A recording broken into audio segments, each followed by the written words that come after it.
Today on Categorical Imperatives, I want to spend some time examining the allegations against Matt Gaetz in what I am calling Gaetzgate.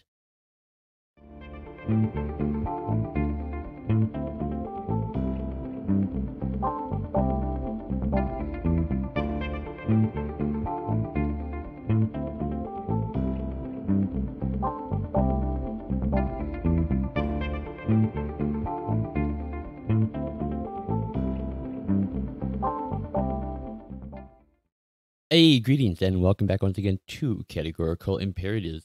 As always, I am your host, Locky and Liberal, and I do want to thank you all so much for being here with me today.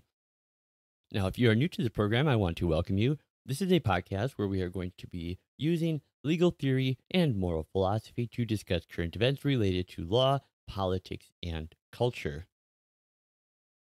And real quick, I just want to remind you guys, because I am a filthy, filthy whore, that I do have a couple avenues for supporting the show. If you would like to, you can go check out my Venmo, my PayPal. You can scan the QR codes, follow the links in the description, or go to the Patreon page and think about maybe becoming whatever, sort of a monthly patron, I guess the word is.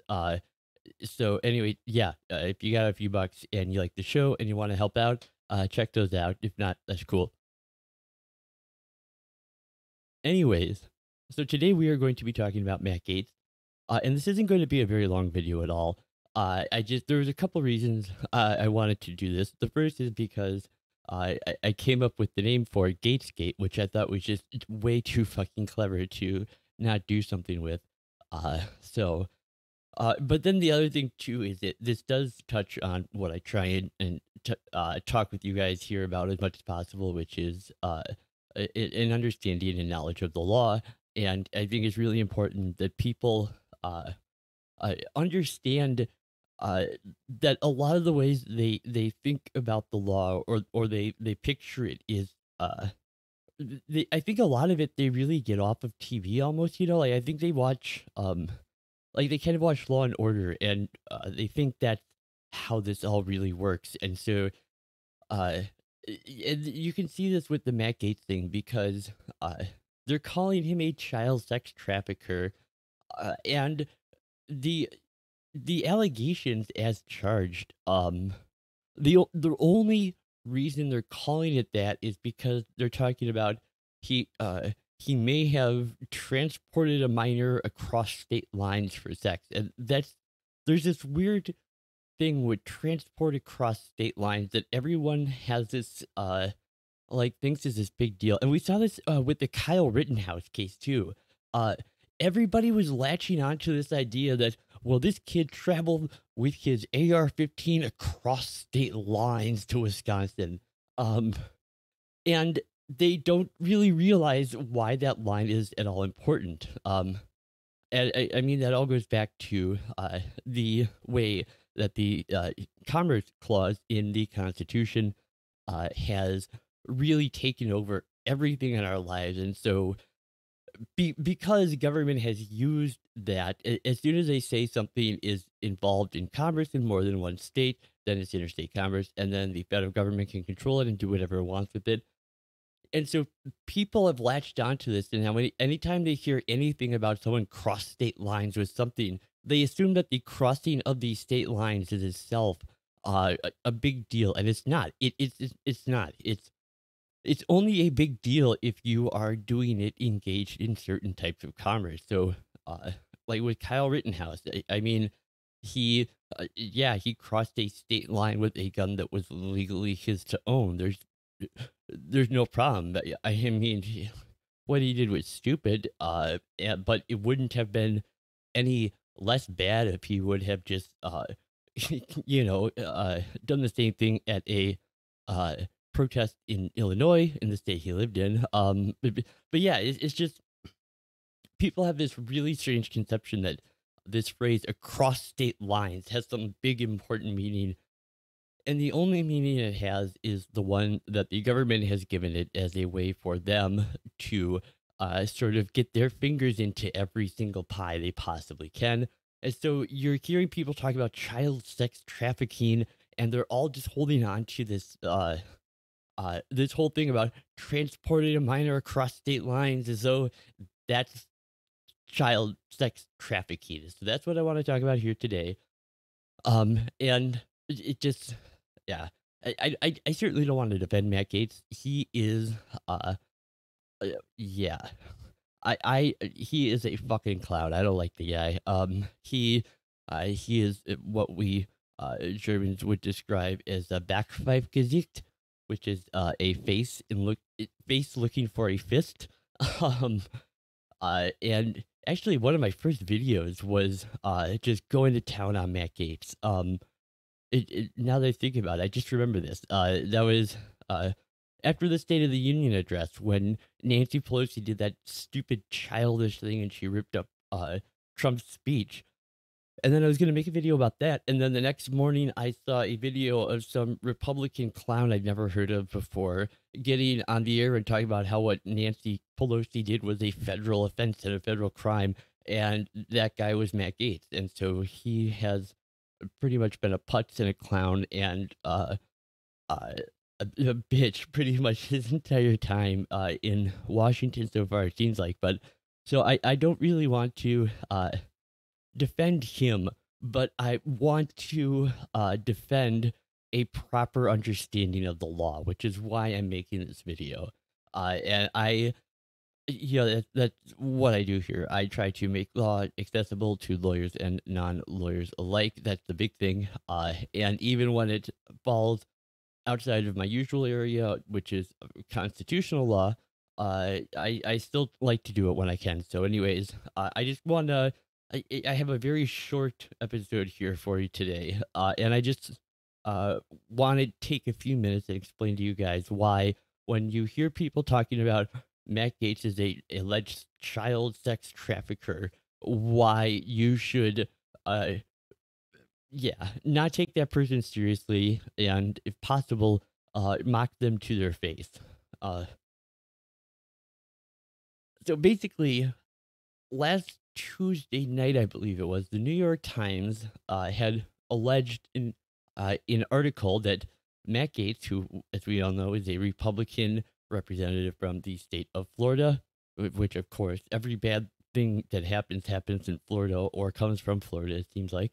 And the article in the New York Times said that Matt Gaetz was under investigation over possible sex trafficking of a minor. Now, Gaetz has denied the allegations and spun some accusations of his own involving a former federal prosecutor attempting to extort his family. And according to 3 people briefed on the matter, Gaetz it is being investigated. This is according to that New York Times article still. According to the New York Times article, 3 people briefed on the matter say Gaetz is being investigated by the Justice Department over whether or not he had a sexual relationship with a 17-year-old and paid her to travel with him. The Times reported investigators are examining whether Mr. Gaetz violated federal sex trafficking laws, these individuals said. Now, the Times doesn't go into any more specific about Gaetz's alleged relationship or how the activity described constitutes sex trafficking. But on Fox News last night, Gaetz denied traveling with a 17-year-old girl. Just to read a quote from him here, he said, "People can look at my travel records and see that this is verifiably not the case," he told Tucker Carlson. And as to the charge of having any kind of relationship with a 17-year-old girl, Gaetz said that's totally false.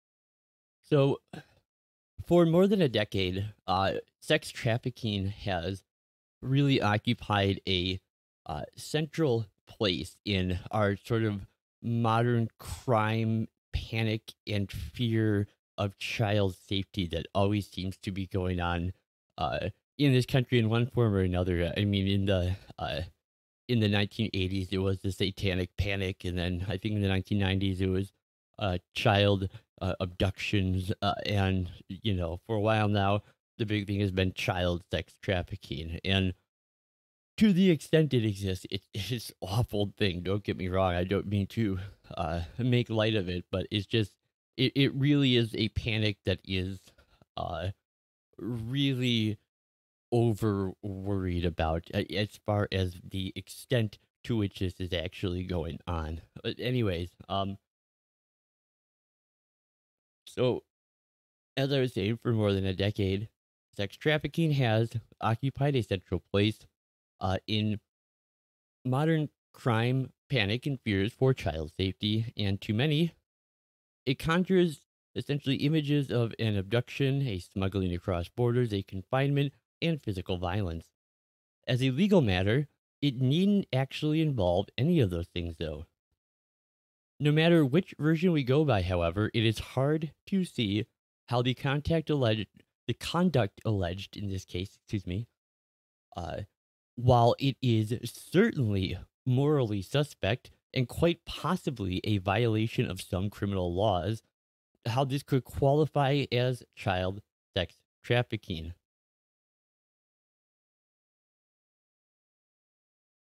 Now, the prohibition on child sex trafficking can be found here in 18 USC sections 1591, and I will have a link to this down in the description for you to go and read the whole law if you'd like. I just kind of wanted to show you for a reference, and I just kind of have a few thoughts out of here. But if you want to take a moment and really thoroughly read everything that law says, there will be a link down in the description.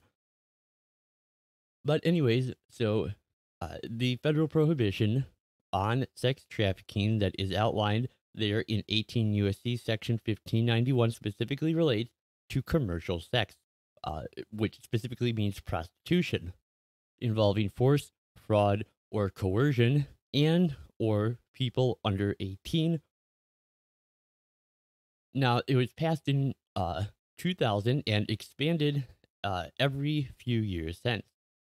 And it really implicates anyone who recruits, entices, harbors, transports, provides, obtains, advertises, maintains, patronizes, or solicits by any means a person knowing that force, threat of force, fraud, or coercion will be used to cause that person to engage in a commercial sex act, and that the person has not attained the age of 18 years and will be caused to engage in a commercial sex act. Now, commercial sex act is defined under federal law as, quote, any sex act on accounts of which anything of value is given or received by any person.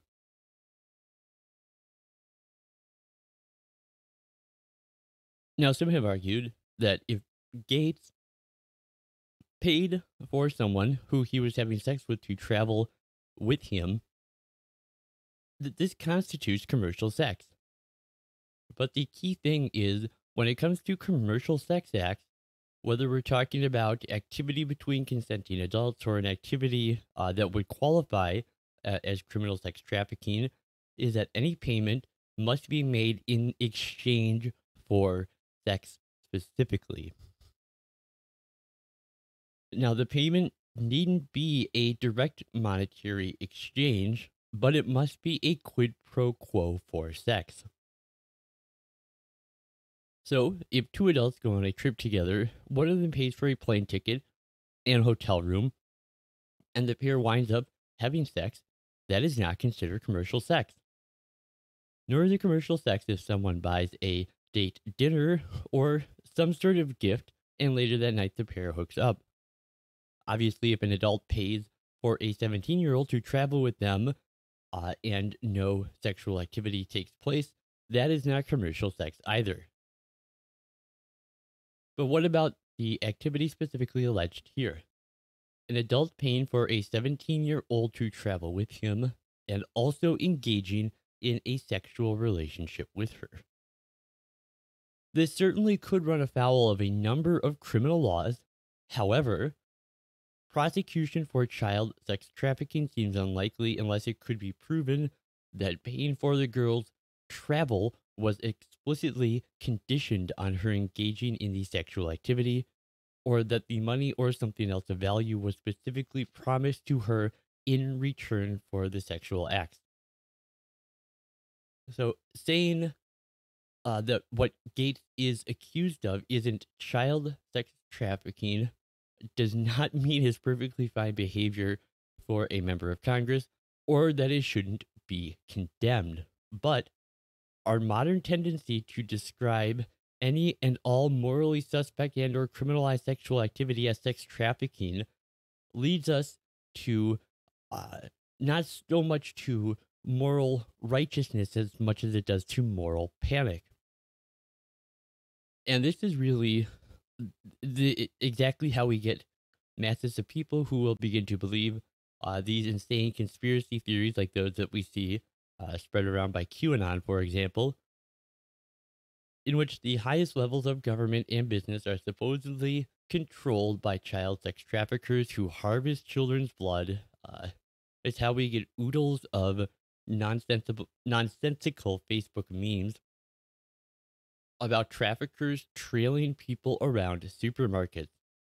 It's how we end up with dangerous laws like 2018's Fight Online Sex Trafficking Act, which criminalizes online speech surrounding consensual sex and makes it more difficult for workers in commercial sex sectors to stay safe. And is how we end up with more police, more FBI, more ICE stings, and targeting all forms of sex work, which ruins lives and will drive up arrest and incarceration without actually protecting a single person. So none of this is to say that a man who is in his 30s dating a teenager uh, is something to be condoned. It's not, obviously. Most people can probably agree that that is, at the very least, creepy. Now, many people would agree that it crosses a moral line, and depending on where the relationship took place, it could also violate a number of criminal laws. In DC, the age of consent is 16, meaning a sexual relationship between an adult and a 17-year-old girl would actually have been legal. But the age of sexual consent in many states, including Florida, is age 18. So an adult having sex with a 17-year-old in these places would be guilty of statutory rape, which is a state level crime.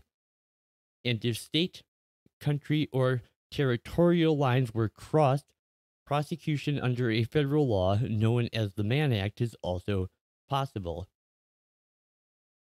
Now, the Mann Act of 1910, which is distinct from the federal prohibition on sex trafficking passed this century, prohibits anyone, including adults, from going across state lines with the intent that such individual engage in prostitution or in any sexual activity for which any person can be charged with a criminal offense.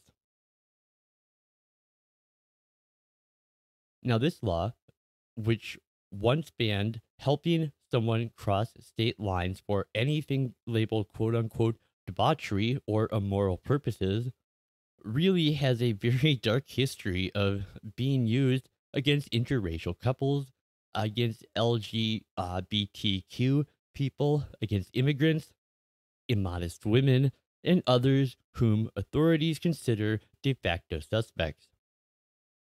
It also really becomes a catch all tool to justify federal police surveillance and action in every situation, even where it's entirely unwarranted.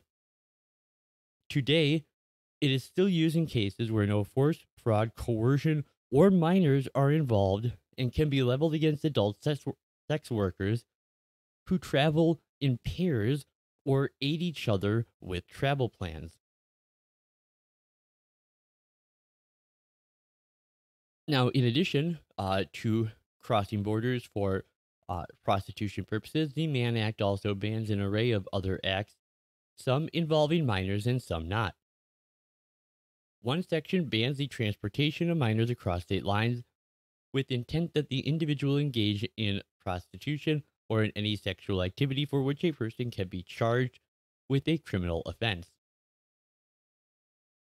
Now, if the New York Times report on Gates' relationship and activities that is alleged turns out to be true, it's this part that seems most applicable to a federal statute, which provides that the age of consent in any of the areas traveled to would be above 17. Now, it is perhaps the only really applicable federal statute, unless the feds were to argue that paying for travel constitutes engaging in a commercial sex act. While the New York Times does not say what statute Gaetz is allegedly suspected of violating, it does report that it is part of a broader investigation into a political ally of his, a local official in Florida named Joel Greenberg, who was indicted last summer on an array of charges. Now, where this investigation and Gates' counterclaims will ultimately lead is anyone's guess, but for now, it seems like a prime example of how sex trafficking allegations have really become a catch all to capture all sorts of perceived sexual misconduct.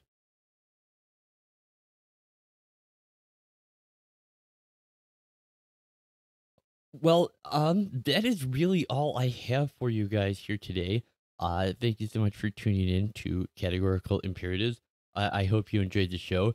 Please leave me a comment down below. Let me know what you thought about the show. If you're not subscribed to the channel, take a second and subscribe. That way you'll always make sure to find out when my latest videos are coming out. I cover a number of different topics. This one is a little different from what I would usually do, but I think it was interesting all the same.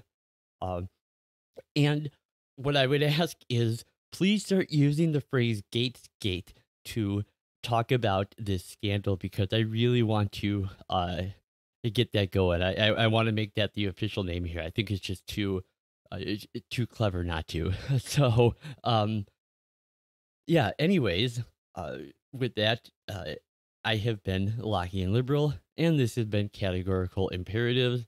And until next time, take care, and as always, De Lenda, S. Carthago.